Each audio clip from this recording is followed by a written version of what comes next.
Saudara-saudara peserta mata kuliah algoritma dan dasar pemrograman, berikut adalah materi kuliah untuk pertemuan kedua yang akan menjelaskan tentang dasar-dasar pemrograman komputer. Dalam hal ini adalah kita menggunakan bahasa pemrograman C. Pada penjelasan sebelumnya, saya kira kita sudah mengupas terkait dengan algoritma. Dan dalam mata kuliah ini, algoritma ini akan diimplementasikan dengan menggunakan kode program atau kita menulis program untuk menyelesaikan suatu problem atau persoalan. Dan kita harus mengingat kembali beberapa topik bahasan atau pokok bahasan yang telah diberikan pada mata kuliah berpikir komputasional, terutama adalah pada aspek algoritma atau algorithmic thinking. Nah, pada kesempatan ini kita mereview sejenak, walaupun pada pertemuan pertama kita sudah membahas lebih banyak terkait dengan algoritma, tapi intinya adalah pada mata kuliah ini nanti problem-problemnya diberikan dalam bentuk seperti ini. Jadi kalau misalkan ada sebuah problem diberikan serangkaian bilangan, misalnya 62531, tentukan jumlah dari semua bilangan tersebut. Nah, di sini Anda melihat bahwa angka 625341 itu hanyalah sebuah contoh input. Jadi kita tahu bahwa di dalam algoritma itu ada suatu input data, kemudian dilakukan proses tertentu menghasilkan suatu output. Nah, input ini tentunya suatu himpunan objek yang tak hingga. Nah, pada kesempatan ini hanya diberikan sebuah contoh saja, yaitu 625341.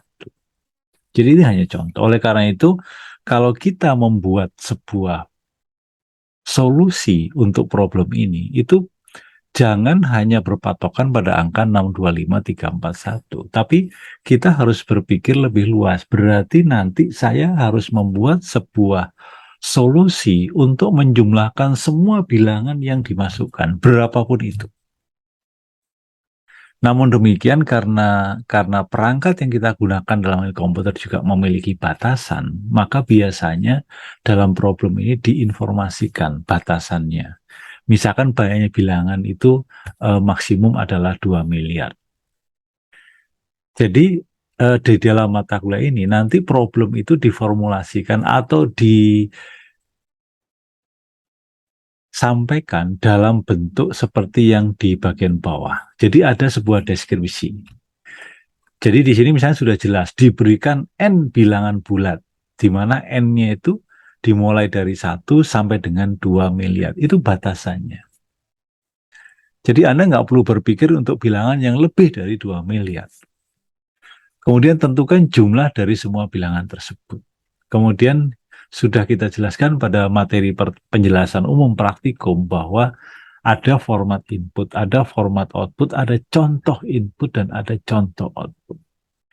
Jadi ini harus Anda perhatikan benar. Contoh inputnya seperti apa, supaya nanti algoritma yang kita susun untuk solusi dari problem ini, itu tepat sesuai dengan layout input yang diberikan.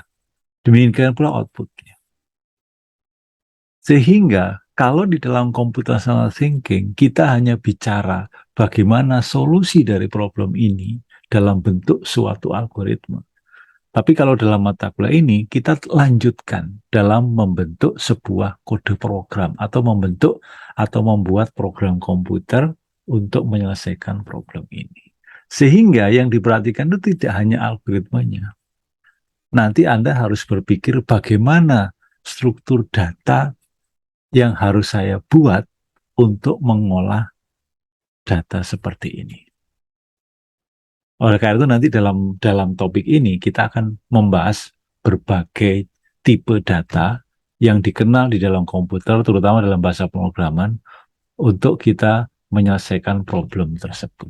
Sehingga di dalam algoritma itu nantinya kita harus menyusun agar setiap instruksi yang ditulis dalam algoritma itu harus dipahami dan dapat dijalankan oleh komputer.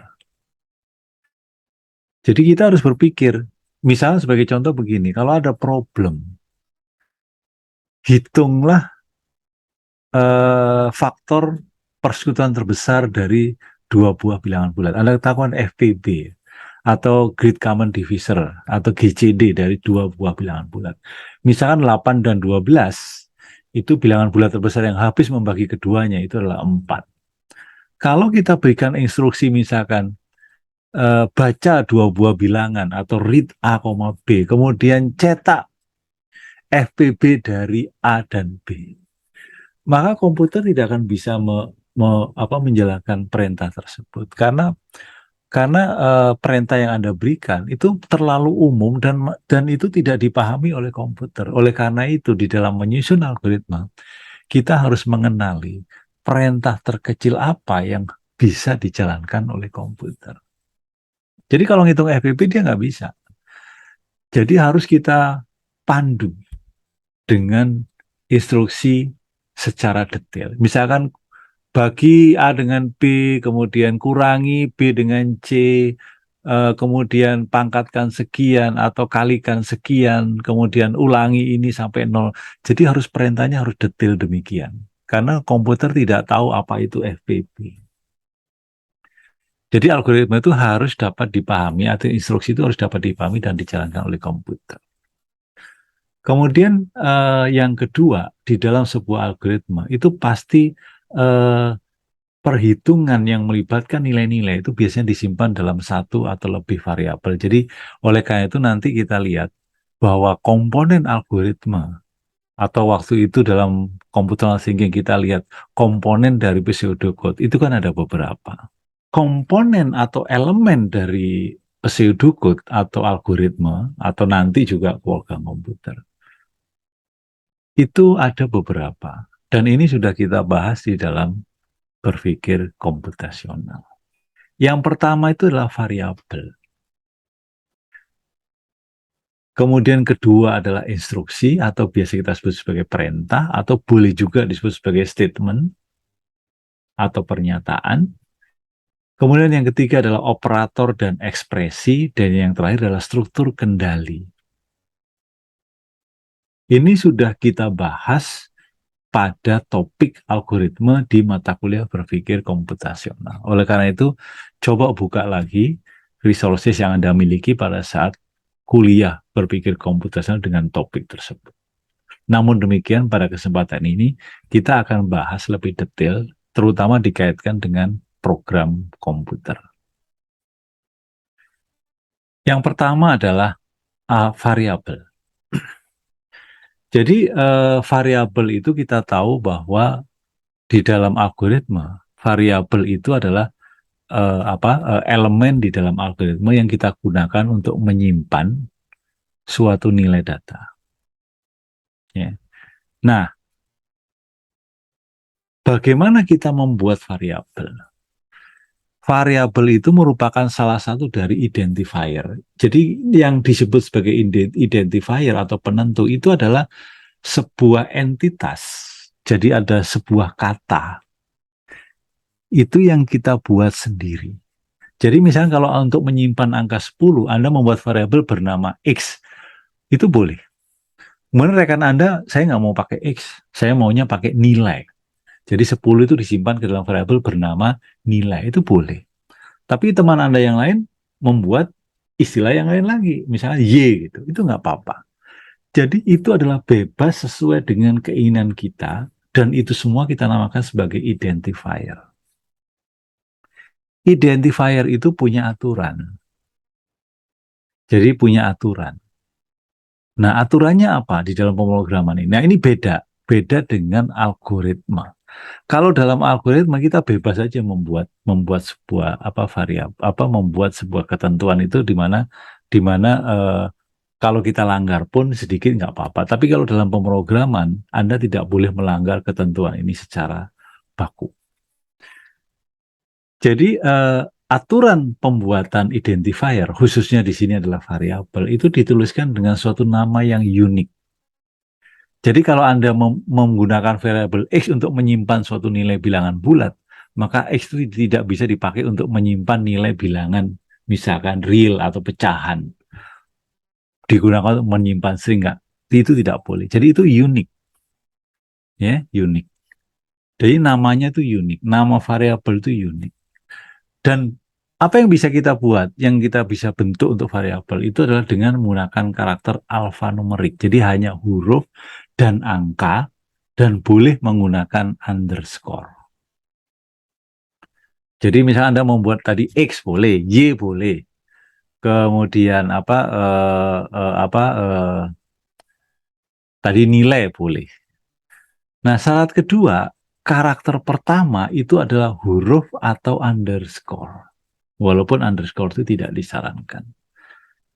Nanti kita lihat kenapa itu tidak disarankan. Jadi kalau Anda membuat variabel bernama nilai misalkan, itu nggak apa-apa. Tapi kalau Anda membuat variabel misalkan angka 2 terus disambung dengan nilai, itu nggak boleh. Kenapa? Karena karakter pertama itu harus berupa huruf atau underscore. Kemudian kalau Anda membuat variabel misalkan jumlah spasi nilai, itu nggak boleh. Kenapa? Karena di situ ada spasi. Dan kita tahu bahwa syarat pertama variabel itu adalah hanya karakter alfanumerik. Jadi hanya huruf, angka, dan underscore. Spasi nggak boleh, tanda plus nggak boleh, tanda minus nggak boleh. Pokoknya hanya huruf, angka, dan underscore. Kemudian variabel dalam pemrograman itu umumnya bersifat case sensitif. Case sensitif itu artinya huruf besar dan huruf kecil itu dianggap dua hal yang berbeda. Jadi kalau Anda menulis X huruf kecil dengan X huruf besar, itu dianggap dua objek yang berbeda. Kemudian jangan menggunakan kata-kata reserve word. Reserve word itu adalah kata-kata dalam pemrograman yang sudah digunakan untuk keperluan tertentu. Jadi misalkan kita tahu, instruksi untuk membaca data dalam pemrograman itu misalnya scanf, maka Anda nggak boleh membuat variabel dengan nama scanf. Misalkan if itu variabel untuk kondisi. If itu pernyataan untuk kondisi dalam pemrograman. Maka Anda nggak boleh membuat variabel bernama if. Demikian seterusnya. Jadi contoh variabel yang boleh itu misalnya di sini adalah sum itu boleh, T2 boleh, jumlah kecil boleh, jumlah besar boleh. Nah, kemudian sudah umum menjadi kebiasaan seorang programmer itu adalah variabel itu umumnya adalah huruf kecil. Jadi sum itu huruf kecil semua. T2 huruf kecil semua. Jumlah kecil, kenapa K-nya ditulis huruf besar? Karena itu untuk memudahkan saja bahwa ini sebenarnya dua kata yang saya jadikan satu menjadi satu entitas variabel yaitu jumlah kecil. Maka K-nya dibesarkan supaya kelihatan itu gabungan dari dua kata. Karena ingat kita nggak boleh pakai spasi di dalam variabel. Gitu ya. Nah, kita tahu bahwa variabel itu digunakan untuk menyimpan data. Oleh karena itu, di dalam pemrograman ini yang tidak dibahas dalam algoritma, tapi ini dibahas dalam pemrograman. Kenapa? Karena sebenarnya program itu adalah kombinasi atau gabungan antara algoritma dan data atau struktur data. Jadi kita harus belajar juga data di dalam pemrograman itu seperti apa. Kalau kita akan mengolah data atau kita menyimpan suatu nilai ke dalam variabel, maka kita harus kenal apa itu tipe datanya. Jadi tipe data itu pengelompokan berdasarkan jenis nilainya. Jadi kita tahu bahwa pengelompokan tipe data itu macam-macam.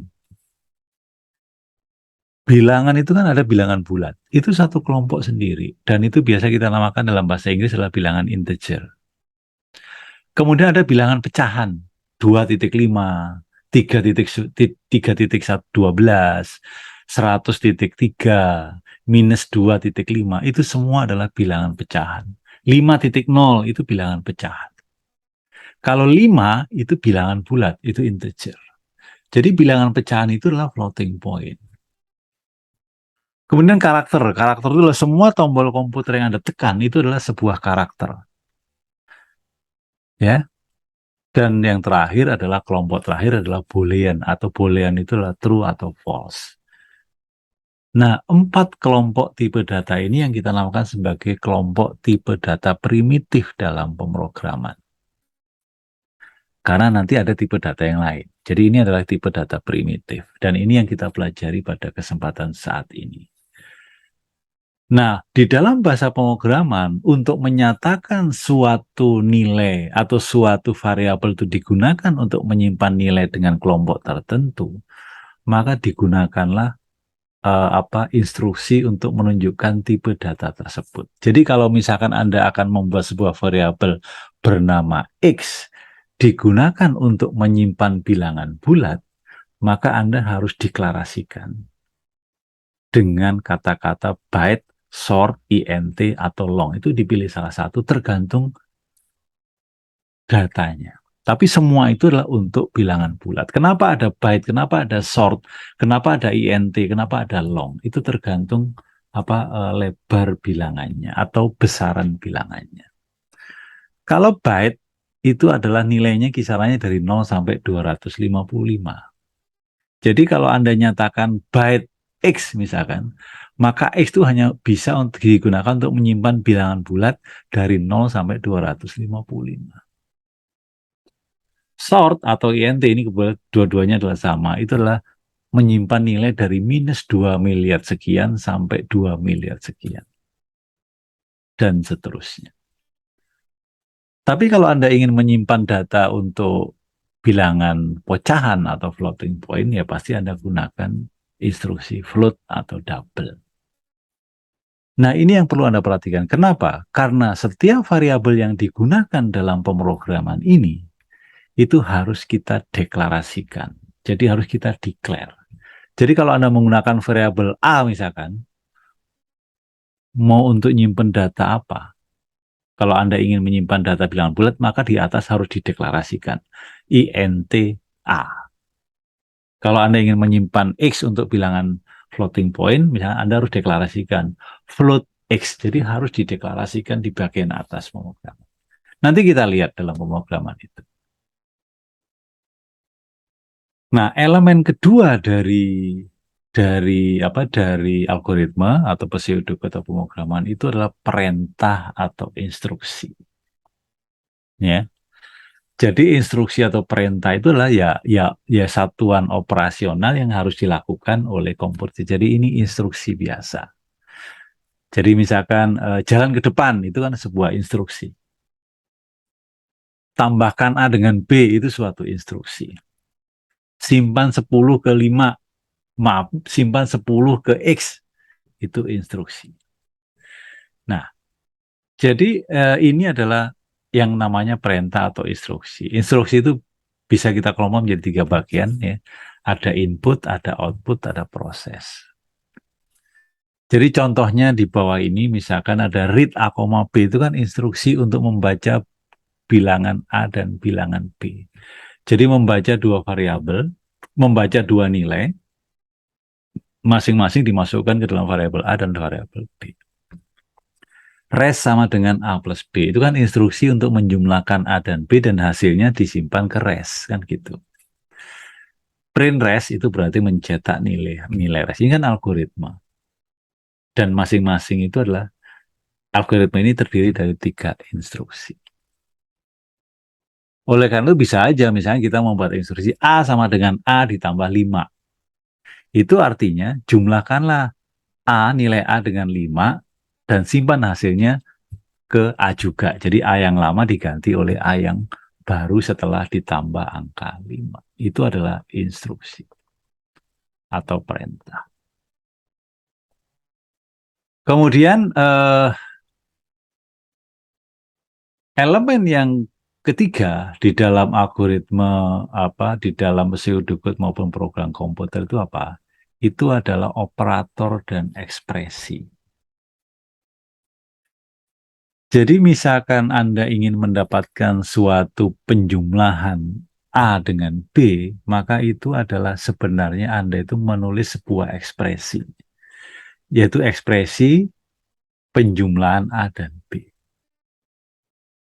Perkalian A kali B itu juga ekspresi. Nah, ini seluruhnya adalah ekspresi. Jadi ekspresi itu operasi yang akan menghasilkan nilai. Jadi kalau Anda misalnya tulis A gitu, A itu kan ada nilainya. Jadi variabel A kan tadi Anda isi dengan nilai. Maka kalau Anda dapatkan nilai A, itu adalah Anda sebenarnya juga menulis sebuah ekspresi. Nah, di dalam ekspresi itu ada dua komponen utama, yaitu operator dan operan.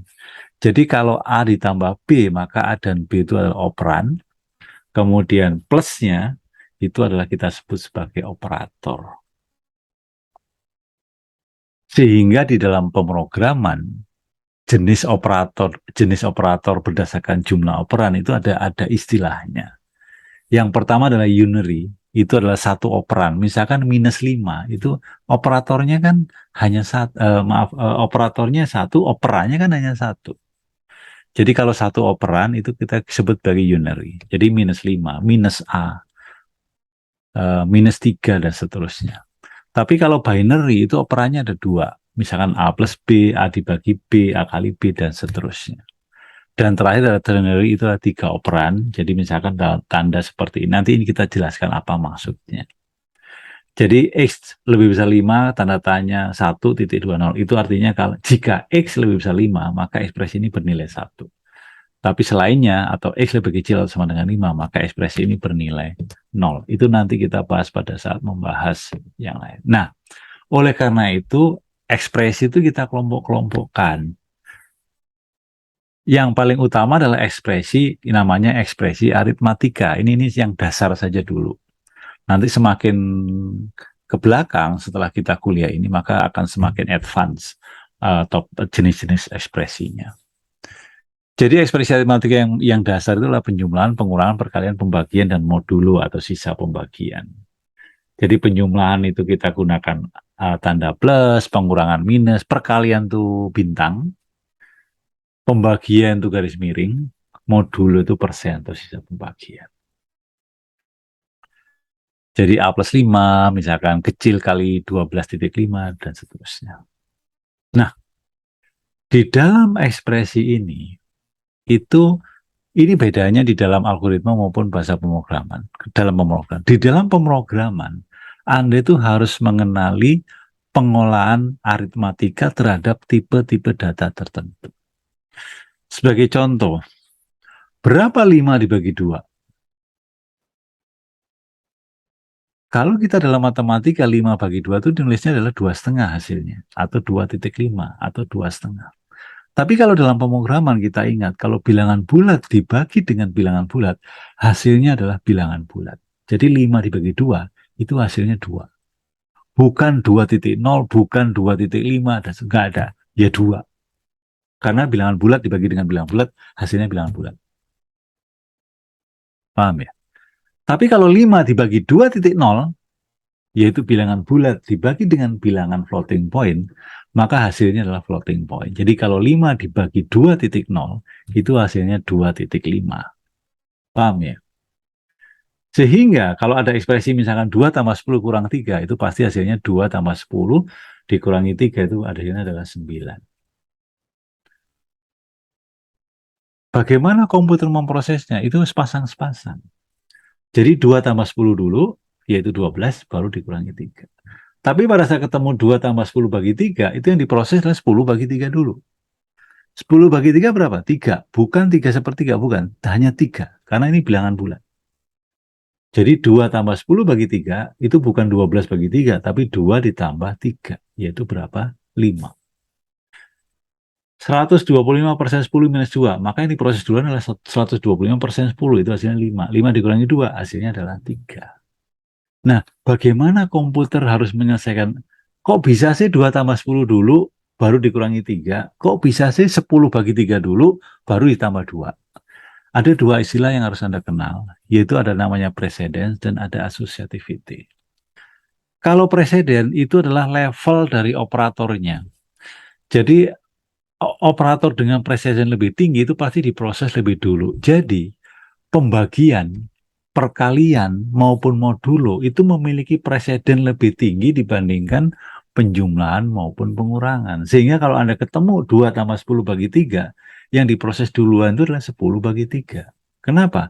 Karena pembagian itu presidensinya lebih tinggi dibandingkan penjumlahan. Ya. Kemudian kalau untuk contoh nomor 1, 2 tambah 10 dikurangi 3, mana yang duluan? 2 tambah 10 ataukah 10 kurangi 3? Walaupun hasilnya sama-sama 7 nanti. Maaf, sama-sama 9.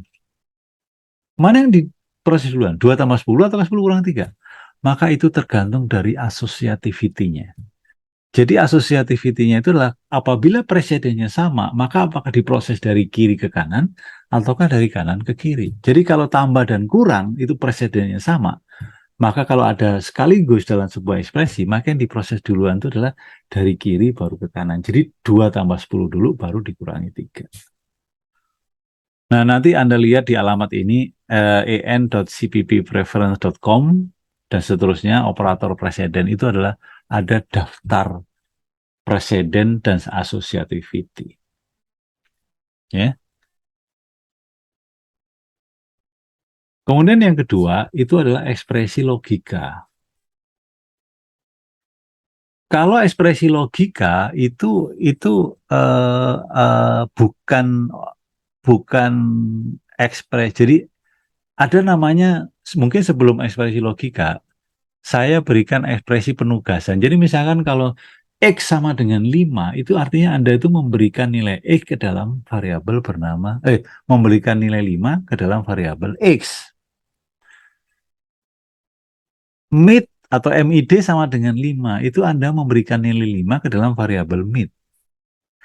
Tapi kalau Anda ingin memeriksa apakah X sama dengan 5, apakah MID sama dengan 5, maka itu adalah ekspresi logika, bukan ekspresi penugasan. Ya, bukan ekspresi. Oleh karena itu, Anda harus lihat bahwa ekspresi logika ini hasilnya adalah hanya 2 kemungkinan, benar atau salah. Apakah X sama dengan 5? Oh tidak. Oh iya.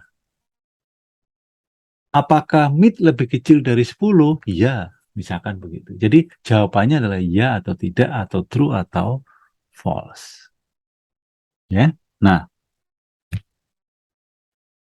apa saja ekspresi logika? Itu seperti ini. Seperti yang ada di dalam slide ini. Jadi kalau A sama dengan, itu memeriksa apakah nilai tertentu sama dengan nilai yang lain, itu kita gunakan sama dengannya 2 kali. Jangan Anda gunakan sama dengan sekali. Kalau Anda gunakan sama dengannya 1 kali, maka itu adalah operator penugasan atau ekspresi penugasan. Penugasan itu adalah memberikan nilai ke dalam variabel yang ada di sebelah kiri sama dengan. Tidak sama dengan, itu adalah lambangnya tanda seru sama dengan. Lebih kecil, saya kira biasa, lebih besar, kemudian lebih besar sama dengan, lebih kecil sama dengan, kemudian dan itu adalah menggunakan tanda dan 2 kali. Jadi sebagai contoh, kalau B lebih besar 5 dan B kurang 10, itu artinya adalah apakah B lebih besar 5 dan B lebih kecil 10. Ya. Kalau atau itu garis vertikal 2 kali, kemudian kalau not atau bukan itulah tanda seru. Itu adalah ekspresi logika. Dan elemen terakhir dari algoritma atau pemrograman itu adalah struktur kendali. Dan ini nanti akan dibahas secara detail pada pertemuan selanjutnya. Tapi Anda masih ingat kan bahwa struktur kendali itu ada 3 kan. Ada pertama sekuensial, kemudian kedua adalah kondisional, dan yang ketiga adalah looping. Anda harus ingat, kita sudah jelaskan pada pertemuan pertama sebelumnya. Ya. Nah, oleh karena itu Anda harus paham. Pertama adalah sekuensial. Namanya program itu pasti diproses dari atas ke bawah secara urutan. Algoritma itu diproses dari atas ke bawah satu persatu secara berurutan. Itu adalah sekuensial. Kalau conditional itu berarti suatu kelompok perintah akan diproses hanya jika memenuhi syarat tertentu. Jadi misalkan if nilai lebih besar 60, print lulus, itu berarti perintah print lulus itu hanya diproses hanya jika nilainya lebih besar dari 60. Itu adalah conditional. Tapi kalau looping itu adalah proses perulangan. Lakukan proses ini selama kondisi tertentu itu adalah benar. Jadi itu yang kita namakan sebagai struktur kendali looping atau perulangan. Jadi ada 3, sekuensial, conditional, dan looping. Coba buka lagi hal ini pada topik algoritma di berpikir komputasional. Gitu ya. Nah, itulah kira-kira penjelasan singkat terkait dengan review algoritma yang kita kaitkan dengan pemrograman. Nah, sekarang kita masuk ke dalam topik lanjutannya. Jadi kalau sudah jadi algoritmanya, kita sudah tahu solusinya dalam bentuk algoritma, maka sekarang kita tulis algoritma itu dalam bentuk program komputer. Dan program komputer ini kita menggunakan bahasa C. Di dalam belajar bahasa pemrograman atau pemrograman C ini, itu kita harus pahami bagaimana struktur penulisan program. Bagaimana cara atau tata bahasa penulisan program. Dalam hal ini adalah program C. Sehingga kalau kita sudah memiliki solusi dalam bentuk algoritma, maka kalau kita akan menulis programnya, maka ada beberapa tahapan, yaitu 3 tahapan utama. Yang pertama adalah ngetik program. Ya, ngetik program. Atau menulis program di komputer. Nah, proses inilah yang sering kita sebut sebagai coding. Dan hasil yang kita ketik itu adalah biasa kita namakan sebagai kode program atau source code atau kode sumber. Dan itu berupa sebuah teks, ya, plain text, jadi teks yang datar saja, nggak ada format apapun. Sehingga kalau menulis program, Anda gunakanlah teks editor yang plain. Misalkan Notepad, misalkan Sublime Text, VI kalau di Linux, dan sebagainya. Jangan menggunakan Word misalkan, karena Word itu teks yang berformat. Itu jangan. Nah, oleh karena itu, sudah disampaikan oleh asisten bahwa Anda nanti menggunakan editor yang ada di dalam Visual Code. Karena Visual Code itu adalah sebuah aplikasi yang memberikan interface dengan baik untuk kita mulai menulis program sampai memprosesnya. Nah, setelah kita ketik, kita simpan. Biasanya dalam pemrograman C, Anda tahu ini adalah kita akhiri dengan nama filenya, kita akhiri dengan .c. Kemudian program itu kita compile atau kita proses untuk melihat apakah program kita itu salah atau benar secara tata bahasa. Belum melihat benar atau salahnya di hasil yang dikeluarkan. Bukan, ini hanya memeriksa apakah program kita itu benar secara tata bahasa. Sintaksnya benar nggak sih? Cara nulisnya benar nggak sih? Kemudian tahap terakhir baru kita tes program kita itu dengan menggunakan data yang sudah tersedia. Jadi kita coba-coba. Jadi kalau kita misalkan membuat program untuk menjumlahkan 2 buah bilangan, maka Anda coba-coba. Masukkan 5 tambah 5 dan 10, keluarannya harus 15. Masukkan 3, 8, dan 8, keluarnya harus 11. Masukkan minus 2 dan 7, keluarnya harus 5. Nah, itu namanya kita melakukan testing program. Kalau sudah benar ya sudah, berarti program kita sudah benar, dan nanti karena kita menggunakan grader di server, maka program itu langsung kita upload sesuai dengan perintah yang tugas yang sudah diberikan. Nah, struktur program C itu seperti apa? Seperti ini. Jadi baris pertama itu ada pernyataan include stdio.h. Ini yang kita namakan sebagai header file. Kenapa belakangnya .h? Karena itu istilah kita adalah header file. Jadi program ini supaya bisa kode program ini supaya nanti dikenali oleh komputer, maka kita harus memasukkan library. Kita tahu bahwa apa yang kita ketik itu nanti diterjemahkan oleh compiler menjadi bahasa mesin kan. Kalau menerjemahkan kan pasti pasti ada pustakanya, ada kamusnya. Dan kalau kamus itu harus sesuai apa yang di kamus apa yang kita pakai. Kalau program kita itu adalah untuk keperluan input dan output, karena program itu umumnya kan input dan output, diberikan input keluar output kan gitu. Dan itu standar saja. Maka kita harus memasukkan library namanya stdio.h. Itu singkatan dari standar input dan output. Jadi perintah printf itu kita pakai nanti diterjemahkan oleh compiler itu menggunakan kamus yang ada di stdio.h. Gitu loh. Ya. Nah, ini. Jadi yang pertama itu mutlak harus kita tuliskan, tergantung nanti kalau Anda menggunakan fungsi-fungsi matematika, misalnya Anda gunakan log, Anda gunakan akar atau sqrt misalkan, maka Anda harus memasukkan library math. Jadi nanti setelah include stdio.h, di bawahnya Anda tulis include math.h. Kenapa? Ya, karena kita akan pakai fungsi-fungsi matematika. Jadi library math-nya harus kita masukkan. Jadi tergantung kebutuhan. Ya, tergantung. Tapi umumnya yang kita gunakan standar adalah stdio. Oke. Kemudian NT-min. Setiap program itu minimal pasti ada fungsi yang namanya. Jadi ini namanya fungsi. Ini fungsi.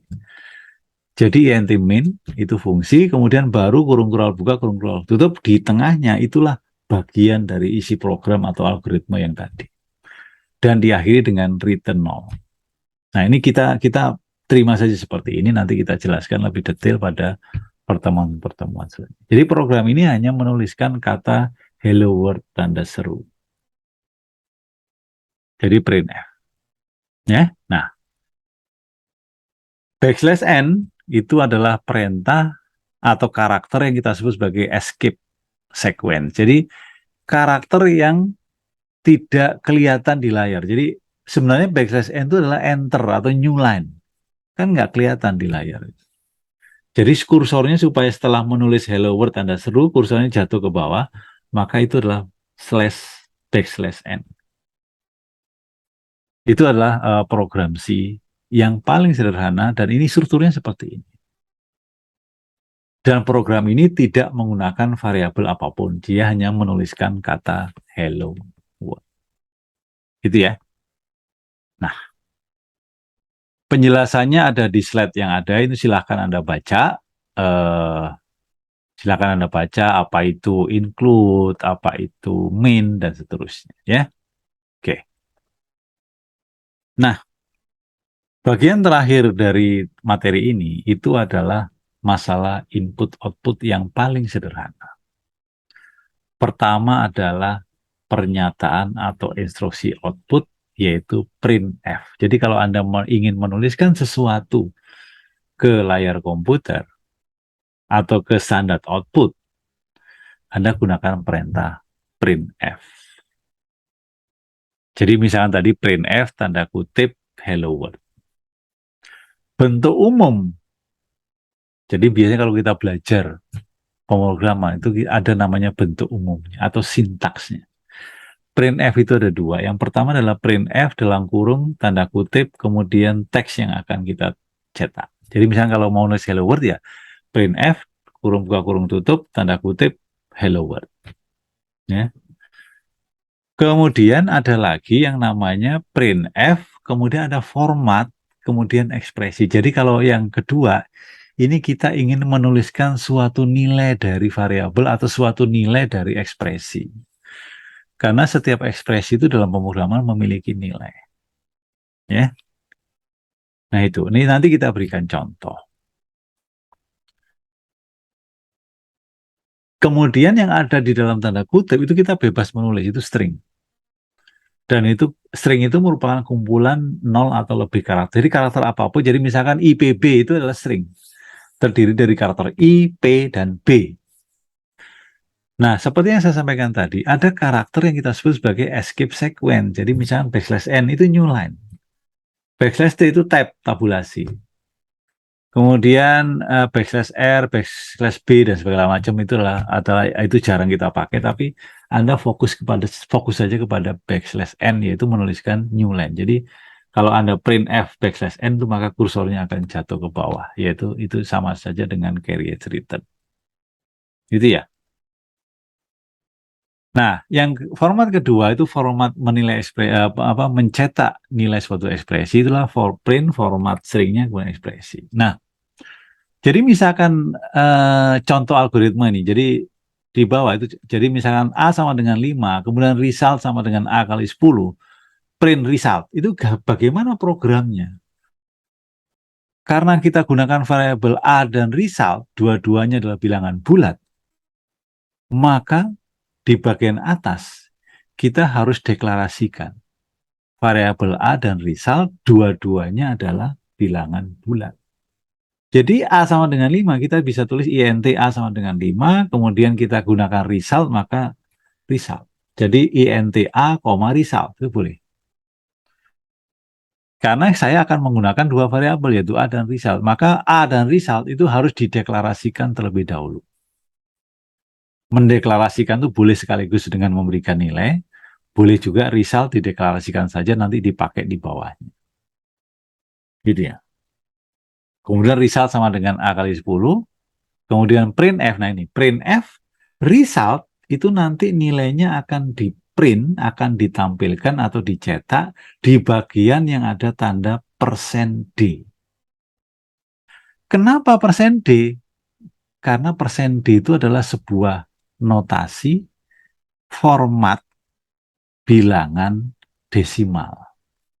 Jadi kalau result itu bilangan bulat, kan bilangan bulat itu bilangan desimal, maka kita gunakan %D. Tapi nanti kalau bilangan floating point itu Anda harus gunakan %F. Itu beda-beda. Ya, nanti kita sambil mempelajari topik-topik berikutnya, nanti kita kenali beberapa notasi-notasi format bilangan ini. Dan perlu diingat bahwa setiap pernyataan atau setiap instruksi dalam bahasa pemrograman C ini harus diakhiri dengan titik koma. Jadi result sama dengan A kali 10 titik koma. Itu berarti itu menunjukkan satu bagian instruksi. Ya. Jadi satu kesatuan instruksi diakhiri dengan tanda titik koma. Tapi yang kedua adalah input. Jadi membaca data. Ya. Jadi misalnya Anda membuat program menjumlahkan dua buah bilangan. Kan algoritmanya pasti tahu kan. Algoritmanya pertama adalah read A, B. Kemudian C sama dengan A tambah B. Itu algoritmanya kan. Kemudian cetak C. Maka kalau Anda menulis program ini, Anda lihat, oh ternyata saya menggunakan 3 variabel, yaitu A, B, dan C. Tiga-tiganya bilangan bulat. Maka kita harus mendeklar A, B, dan C itu sebagai bilangan bulat atau sebagai integer. Bagaimana cara mendeklarasikannya? Yaitu kita tulis int A, B, C, titik koma. Kemudian read A itu terjemahannya adalah scanf %D, dan A. Ingat itu. Kenapa saya pakai %D? Karena A itu bilangan bulat. Integer, int. Nanti kalau A itu misalkan floating point atau float, Anda gunakan %F. Jadi harus sesuai format bilangannya. Read B itu kita terjemahkan sebagai scanf %D, dan B. Jangan lupa lambang dan-nya. Kenapa kita pakai dan? Nanti kita jelaskan pada pertemuan-pertemuan selanjutnya. Kemudian C sama dengan A tambah B, ya terjemahnya sama. Kemudian print C, nah ini print C kita terjemahkan sebagai print. Kan kalau print kita gunakan print F. Print F formatnya adalah %D\n. Artinya setelah mencetak nilai C, nanti new line. Kemudian ditutup dengan return not. Jadi pada materi kuliah ini, itu Anda mengenali 3 hal. Yang pertama adalah berbagai elemen algoritma, ya. Kemudian kedua, pemrograman komputer khususnya pernyataan output atau printf, dan yang terakhir adalah pernyataan input atau kita gunakan instruksi yang namanya scanf. Ya, itu yang harus Anda pahami dan harus Anda baca kembali, dan itu adalah target dari pertemuan kedua ini. Anda memahami itu semua, 3 hal. Oke? Nah, terakhir, ini ada tipe data yang tadi saya sampaikan. Jadi tipe data dalam pemrograman itu seperti ini. Kata kuncinya yang ada yang kolom ketiga. Jadi kalau Anda ingin membuat bilangan bulat, maka kata kuncinya adalah INT. Bilangan bulat bertanda, artinya dari minus sekian sampai plus sekian itu Anda gunakan INT dan formatnya persen %D. Kalau Anda gunakan unsigned INT, jadi bilangan bulat tidak bertanda, itu nilainya 0 sampai 4 miliar. Itu yang positif ya. Jadi unsigned INT itu berarti nggak ada notasi negatifnya. Itu kita gunakan format persen. Kalau floating point ada di 3 bawah itu floating point, kata kuncinya adalah float, kita gunakan persen %F. Nanti dalam tatap muka kita kuliah di kelas, nanti kita akan latih dengan beberapa kombinasi, beberapa bentuk pemrograman yang menggunakan nilai-nilai yang seperti ini. Dan nanti tanyakan kalau ada hal-hal yang mungkin belum Anda pahami. Nah, sebagai akhir dari rekaman materi ini, di sini saya sampaikan ada 4 latihan. Coba nanti pahami. Latihan pertama tuh printf ini, jadi nanti kira-kira outputnya apa. Anda boleh nyoba di komputer, tapi Anda juga bisa lihat secara langsung kalau ini outputnya apa. Kalau ini outputnya apa. Silakan nanti dipelajari. Jadi latihan pertama masalah belajar berbagai tipe printf. Kemudian kedua sudah problem solving. Silakan buat programnya, algoritma dan programnya. Artinya Anda membuat solusi dari problem ini. Dan ini sederhana saja. Jadi nanti bagaimana Anda mendapatkan solusi ini nanti kita diskusikan di kelas untuk latihan 2. Kemudian latihan 3 juga ada, ini solusinya problemnya sedikit lebih kompleks dibandingkan yang nomor 2. Dan bagaimana solusinya nanti coba Anda siapkan, coba Anda kerjakan dulu di rumah sebelum nanti kita diskusikan di kelas pada pertemuan tatap muka. Ya. Jadi Anda harus siap dulu.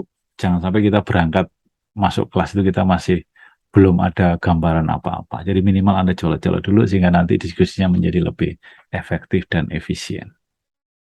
Terakhir, nah kalau ini ada di dalam latihan praktikum, nanti akan kita jelaskan sebenarnya seperti apa arah dari soal ini sebenarnya kemana. Anda itu dituntut apa dari soal ini. Jadi dosen dalam memberikan latihan itu sebenarnya memiliki tujuan supaya Anda itu memahami aspek apa. Oleh karena itu, supaya kita bisa lebih paham terhadap aspek-aspek tersebut, coba sebelum mulai kuliah, jadi misalnya kalau kuliahnya hari Senin, coba Anda Minggu malam, Anda otak-atik, Anda coret-coret, dan Anda coba cari solusinya seperti apa, kemudian nanti tanyakan kalau ada problem, kalau ada persoalan, terhadap dosen di kelas pada saat kuliah tatap muka. Saya kira demikian rekaman materi untuk pekan kedua atau pertemuan kedua algoritma dan dasar pemrograman ini, dengan harapan Anda bisa menyimak dengan lebih baik, lebih bisa memahami, dan tentunya ada berbagai hal yang belum Anda pahami dengan baik. Silakan nanti tanyakan pada saat kuliah tatap muka dengan dosen masing-masing di kelas. Terima kasih, semoga bermanfaat.